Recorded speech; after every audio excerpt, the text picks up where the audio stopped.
Apa yang harus dilakukan sepulang haji? Nah, ini aja, perhatikan saya. Boleh dicatat. Yang harus dilakukan sepulang haji adalah praktek ihram, praktek tawaf, praktek sa'i, praktek tahalul, praktek wukuf, praktek melempar jumroh ke dalam kehidupan sehari-hari. Awas, jangan salah menangkap pemahaman saya. Praktek ihram. Isuk-isuk ngeluarkan kain ihram, geus balik ya. Sudah sampai di Indonesia, saya mau praktek ihram. Kaos dalam dibuka, baju dibuka, celana dalam dibuka, dar pakai ihram. Ini ke masjid atau disengsarikan batur. Cukup, yang itu mau udah dilakukan di sana. Sekarang praktekkan ihram. Yuk, ihram itu apa? Tawaf itu apa? Sa'i itu apa? Prakteknya gimana? Ini yang salah kaprah. Praktek ihram malah di Indonesia memakai kain ihram, mereka mana? Nah, mereka yang dapat mempraktekkan semua ritual haji ke dalam kehidupan nyata, itu yang disebut dengan mabrur. Mereka yang berulang kali pergi ke sana tapi tapak lacak tidak ada perubahan, itu mah disebutna mabur. Ngerti nggak? Jadi yang satu mabrur, yang satu mabur. Malah membangga-banggakan diri dengan gelar baru yang dibikin sendiri. Da Allah mata temasian gelar kesasa oge. Sugahan wih itu tadi cegah di Cengkareng, di wisuda ku Allah. Dan umarengaran ka maneh teh maneh sorangan. Haji itu artinya pengunjung. Ketika di sana kita pengunjung, cing atuh geus balik mah cing sadar. Maneh teh geus balik ka dieu. Geus balik ka dia hayang dipanggil haji, gak asup akal.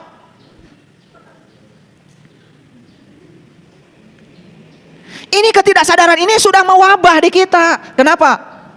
Kiai pun pakai haji, pan geus balik.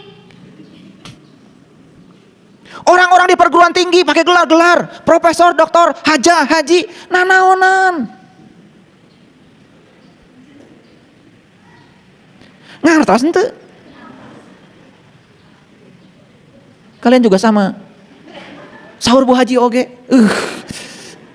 Bari ngomongkeun batur. Perhatikan saya.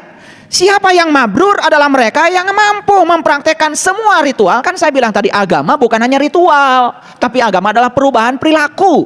Dipraktekkan dalam hidup sehari-hari sampai terjadi perubahan perilaku. Itu namanya mabrur. Jadi, gimana caranya kita mengukur seseorang hajinya mabrur atau tidak? Bukan ketika sedang haji, tetapi selesai menjalankan ritual, seperti apa yang terjadi pada dirinya. Sama seperti sholat. Kapan seseorang itu sholatnya itu mabrur? Bukan ketika sholat, setelah selesai sholat. Makanya kata Nabi, as-sholat mi'rajul mu'minin. Oke. Nah sekarang kita masuk ke intinya satu-satu. Yuk masuk ke intinya. Bagaimana mempraktekkan ihram dalam kehidupan nyata? Awas. Bukan menggunakan baju ihram di sini, bukan. Yuk kita pahami, ihram itu artinya apa? Ihram itu upacaranya di sana melepaskan pakaian berjahit, diganti dengan pakaian yang tidak berjahit. Ulangi, apa? Melepaskan pakaian berjahit, diganti dengan pakaian yang tidak berjahit. Itu ihram. Sampai di sana pakai kain ihram, awas, ulah dikaput. Pakai penitik, boleh. Awas, jangan pakai sabuk pun jangan ada. Luar biasa di sana, ketat banget. Padahal itu simbolik. Saya tanya sama kalian, pinter nggak? Bukankah kain itu terbuat dari benang? Bukankah nyian benang teh pakai mesin? Kan mesin jahit. Mana yang tidak dijahit? Atau mau ngahiji jadi kain lamun teu dijahit mah? Mikir. Kan benang dengan benang tuh menyatu teh pakai mesin, kan itu tadi jahit. Paham? Saya menggunakan kain ihram tidak berjahit, atau berantakan meureunan benangna teh. Saya kadang-kadang memperhatikan ribet banget, ya. Mau pakai ini takut dosa, mau pakai ini takut dosa. Makanya saya ajarkan pakai kain ihram, tidak usah pakai sabuk. Hese. Makanya kalau saya mau bimbing haji umroh, ada pelatihan khusus pakai kain ihram. Gimana caranya? Supaya kaki ketika melangkah tidak pagojot. Bahasa Inggris pagojot teh. Kalau melangkah teh pagojot, lawan pagojot mah labuh, ngagubrak. Nah, ngagubrak bahasa Inggris lagi. Jadi ada caranya pakai kain ihram itu, cara ngabelitkeunnya itu. Yang biasa pakai sarung, persis pakai sarung. Ngerti maksud saya? Nah, tapi saya tidak akan mengajarkan itu. Mari kita lihat ke sini. Ihram itu adalah melepaskan kemelekatan pada dua. Satu pada harta, dua pada diri. Melepaskan kemelekatan pada harta artinya kita dikarunia banyak harta tapi tidak memilikinya. Itu yang namanya melepaskan kemelekatan. Balik haji eta peditnya kalah kanamahan Pak Haji. Jadi kalau pulang haji tambah pelit, tambah hitungan, tambah kikir. Ihram. Tadi situ kelihatan mabrur nanti. Aduh itu Bu Hajah sepulang dari haji ayeuna mah berehan. Ya. Senyumnya juga merekah, baheula mah hese, seuri oge. Ayeuna mah ti ditu jadi berehan, bager. Nah, itu mabrur. Balik ti ditu jadi pelit mah mabur.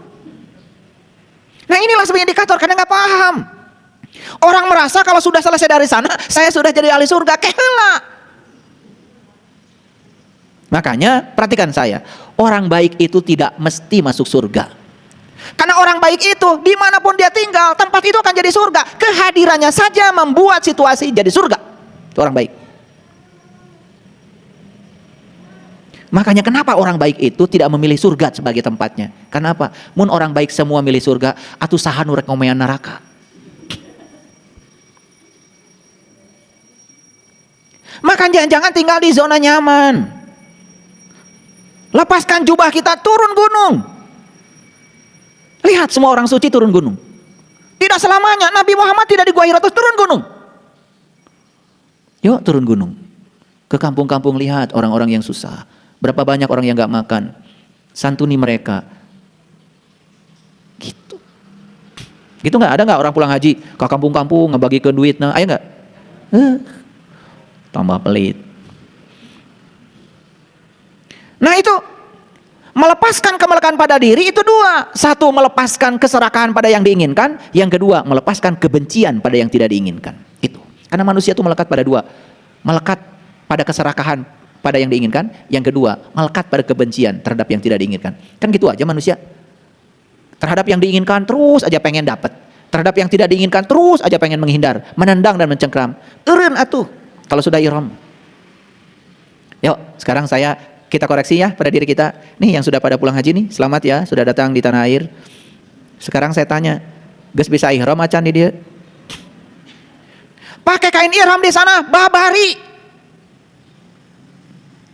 Setelah pakai kain ihram, apa yang kalian lakukan di sana? Pasti dipoto.